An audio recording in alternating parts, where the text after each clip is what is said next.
শ্রীলঙ্কার বিপক্ষে দশম ওভারে ৫৩ রানে পঞ্চম ব্যাটার হিসেবে যখন ক্যাপ্টেন লিটন দাস আউট হয়ে ফিরছেন, তখন বাংলাদেশ ভক্তদের মাথায় ঘুরছে বাংলার আকাশে আজ দুর্যোগের ঘনঘটা। কে দেবে আশা, কে দেবে ভরসা। নতুন ব্যাটার শামীম পাটোয়ারি যেন তখন বলেছেন, আমি তো আছি ভাইয়া।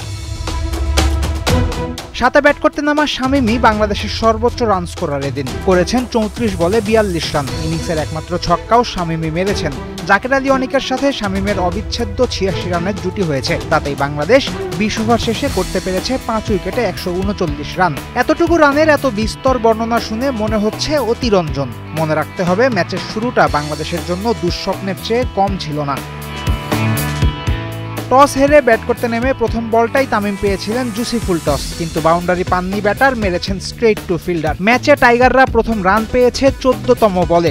এরই মাঝে দুই ওপেনার ফিরেছেন শূন্য হাতে। শ্রীলঙ্কার বিপক্ষে সাধারণত ভালো খেলেন তাওহিদ হৃদয়, কিন্তু পারলেন কই, তিনিও ফিরেছেন রান আউট হয়ে। লিটন যদিও খেলছিলেন ১০০-র বেশি স্ট্রাইক রেটে, কিন্তু ফিরেছেন রিভার্স সুইপ খেলতে গিয়ে। এই পর্যায় থেকে ১৩৯কেও তাই অনেক রানই মনে হয়েছে।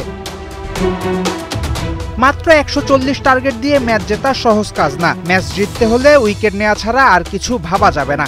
দ্বিতীয় ওভারেই বোলিং করতে আসা মোস্তাফিজুর রহমানের হাতে পাওয়া গেছিল উইকেটের দেখা। দর্শক মনে ফিরেছিল খানিক আশা, কিন্তু সবেতেই গুড়ে বালি ২ ওভার পর।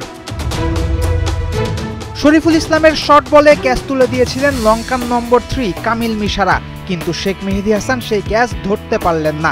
লাইভ পাওয়ার পর মিশারার ব্যাটে একের পর এক ৪ ছক্কা। ওই মুহূর্ত থেকেই ম্যাচের মোড়ও ঘুরে যাওয়া। প্রথম ৩ ওভারে ১৭ রানের পর পরের ৩ ওভারে শ্রীলঙ্কার ৩৮, পাওয়ার প্লেতে লঙ্কানদের ৫৫ রান।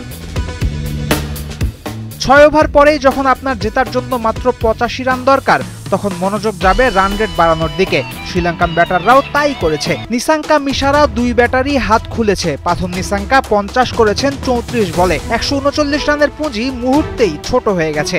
বোলিংয়ে কোনো রকম লড়াই ছাড়াই বাংলাদেশ করেছে অসহায় আত্মসমর্পণ। টাইগাররা ম্যাচ হেরেছে ৬ উইকেটে, তাও ৩২ বল আগে।